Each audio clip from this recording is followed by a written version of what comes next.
Halo semuanya, saya Salman Munjatra Bani dari kelas Teknik Presentasi RC. Pernah nggak sih kalian nonton film atau video terus mikir, kok bisa ya hasil gambarnya sebagus itu? Nah, rahasianya itu ada di kamera. Tapi kamera itu bukan cuma soal mahal atau enggak, tapi gimana kita paham cara kerjanya. Jadi di video ini kita bakal bahas singkat tentang kamera, mulai dari pengertiannya, bagian-bagiannya, sampai gimana nih milih kamera yang pas buat bikin video. Secara sederhana, kamera itu alat buat nangkep cahaya dan mengubahnya jadi gambar. Kalau kita ibaratin, kamera itu kayak mata manusia, lensa itu kayak pupil manusia. Lensa itu kayak pupil mata yang ngatur berapa banyak cahaya yang masuk, dan sensor atau film itu kayak retina yang nangkep gambar. Jadi makin bagus lensa dan sensornya, makin tajam juga hasil gambarnya.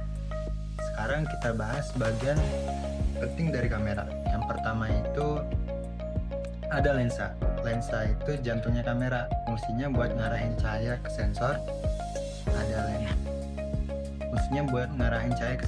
Ada lensa fix yang fokusnya tetap. Ada juga lensa zoom yang bisa digeser-geser buat dapetin jarak yang berbeda. Nah, kalau kalian suka bikin video sinematik, lensa fix itu biasanya hasilnya lebih tajam, atau biasanya itu hasilnya lebih tajam dan bokehnya dapat banget. Lalu, yang kedua itu ada sensor. Sensor itu kayak otaknya kamera, ukurannya beda-beda. Ada full frame, APS-C, mikro.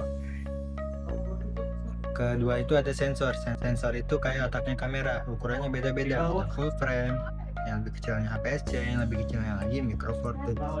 Semakin besar sensor, semakin besar hasil low light dan dynamic range-nya. Tapi harganya juga ikut naik. Lalu yang ketiga itu ada body atau kamera itu sendiri. Body itu tempat semua komponen ngumpul, mulai dari tombol, layar, sampai sistem penyimpanan. Ada yang bentuknya DSLR, ada juga mirrorless yang lebih ringkas dan kekinian. Nah, kamera sekarang tuh banyak banget jenisnya, tergantung kebutuhan kita buat apa. Yang pertama ada DSLR. DSLR itu kamera klasik dengan cermin. Nah, ini tuh cocok buat foto dan video profesional, tapi ya agak berat dibawa kemana-mana. Lalu yang kedua ada mirrorless, versi lebih ramping dari DSLR. Kualitasnya itu sama bagusnya kayak DSLR, tapi lebih bagus lagi, dan sekarang itu jadi favorit banyak videografer. Lalu yang ketiga ada kamera pocket. Itu ada kamera pocket. Kamera pocket ini lebih kecil lagi, fotonya lebih ringkas, lebih kecil, praktis, dan enak buat traveling. Lalu ada action cam atau GoPro.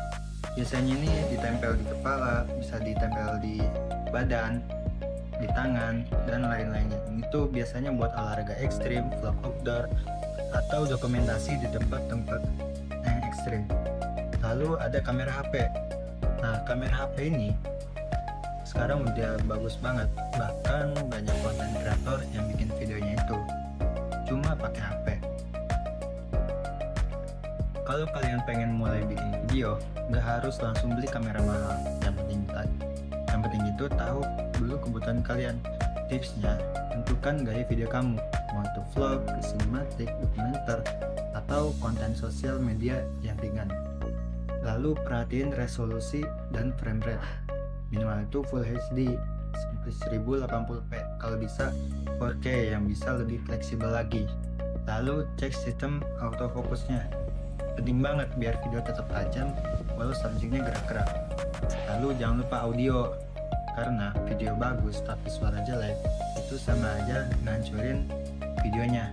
Lalu pelajari penggunaan manual. Penggunaan manual itu seperti segitiga exposure, kayak ISO, aperture, dan shutter speed. Itu kuncinya biar hasil video itu nggak asal rekam. Jadi intinya, kamera itu bukan cuma soal alat, tapi media kita bercerita lewat visual. Mau kamu pakai DSLR jutaan, mirrorless canggih, atau cuma HP, yang penting itu kamu gimana ngelihat dunia lewat lensa kamu sendiri. Karena kamera terbaik itu bukan yang paling mahal, tapi yang kamu punya dan kamu kuasai. Oke, sekian dulu pembahasan kita tentang kamera. Semoga setelah ini kalian jadi makin semangat bikin video dan explore dunia visual. Jangan lupa. Yang Terakhir, saya pantun, siang-siang pergi ke Surabaya, jangan lupa beli alpukat. Demikian presentasi saya, semoga bisa bermanfaat. Terima kasih.